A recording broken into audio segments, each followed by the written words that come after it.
everybody, welcome back to Anchored Life with Kayla. Because I am the mom of a toddler, I do have a toddler laying on the floor next to me. Say hi. Hey. It's kind of like a permanent accessory these days. Cutest little accessory.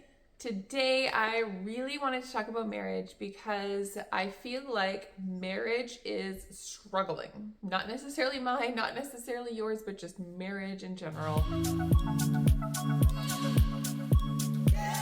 Let's dive into marriage. How do we stay content when it's not as glamorous as we thought it was going to be? How do we have a lasting marriage that everyone feels truly fulfilled? Let's talk about it.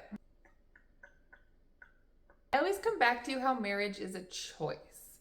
So I feel like a lot of us watch chick flicks, we read books, we see people's highlights of their marriages where things are very romantic, things are very glamorous, everything's easy, you're always being pursued, always feel loved, always feel like you are cherished. And that is like, what we all want, right? We all want those things, but life isn't like that all the time. That definitely is a cricket that's jumping on my carpet. The goal is that you and your partner, most of the time, because you can't always feel something, feel cherished and loved and appreciated and all these things, right? But life happens and it's not as easy as maybe we want it to be, as maybe we think it should be. And I'm here to say that that's okay. Look at that cricket walking along like he owns this place. Mama, just get on with your hands. Oh no. People who give marriage advice are always saying, make sure you have those regular date nights. Make sure you have those regular getaways with your spouse. Make sure you're spending time that is just you and your spouse, not with your kids. And you know what? That is great advice. Great advice. We have always had the intention of making that happen in our marriage, but that has not happened. Even before we were parents, it was like, trying to find regular date nights is like impossible for us.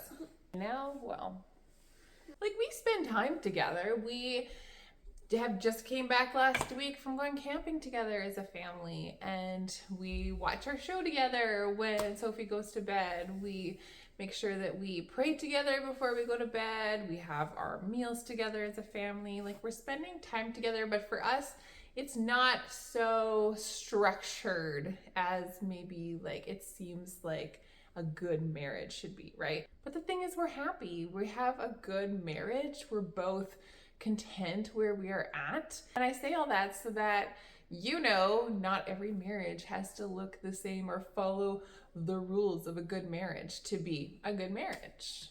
Our marriage is not glamorous. I don't think it ever is glamorous, unless maybe sometimes when we're traveling through Europe, that's maybe like a little glamorous getaway. Forget about the responsibilities of our world. But you know what? Actually, we have some non-glamorous moments when we are traveling Europe as well. So you know what? That's just life. We're just living our life together. We were two people who decided, hey, I'm going to spend my life with you. Hey, me too. Okay, great. We vowed to do this thing together, and we are just making our way through life together and choosing every single day, hey, I'm still doing this with you. Okay, cool. I'm still doing this with you. And we're making it work. And I think that's what marriage is. When I was a teenager, I thought that a good, healthy marriage meant that you and your husband go to bed at the same time. How sweet. You fall asleep together, probably lips interlocked or laying on each other's chest or something like that. Like how romantic every single night. Yeah, that doesn't actually happen most of the time, considering that we have very different work schedules. We need different amounts of sleep. It happens. I remember being at a friend's house when I was a teenager, and their mom went to bed really early, and I was shocked. I was like, they're not going to bed together. Their mom and dad are not going to bed at the same time. What is this? And now I completely understand. And I had a friend that said when she was younger, she used to think if you didn't have a double bed with your husband, that meant you had a bad marriage, because I guess you need to be packed into this bed to be, tight, solid marriage. Yeah, she now has a king size bed. It's easy to compare our spouses to other people's spouses or just other people in the world and say, hey, like, why is my spouse not like that? How come our marriage isn't like that? And then start to feel discontent about how your relationship is, and you start to see all the flaws instead of all the good things. Things don't actually have to be super glamorous or romantic or exciting to have a good marriage. My husband, bless him, he is not terribly romantic. He is a very practical farmer. He is not anytime ever going to be making me a scrapbook of all the different wonderful dates that we have had. That is just not going to happen. But what he does do is work really hard for our family to provide for us, plant me a rose bush, and support me in my endeavors, even though he doesn't always understand what I'm up to. He has his own great qualities that make him a wonderful husband, and I don't need to compare him to the husbands that make scrapbooks because they're completely different people. I've been married for 9 years, so very experienced.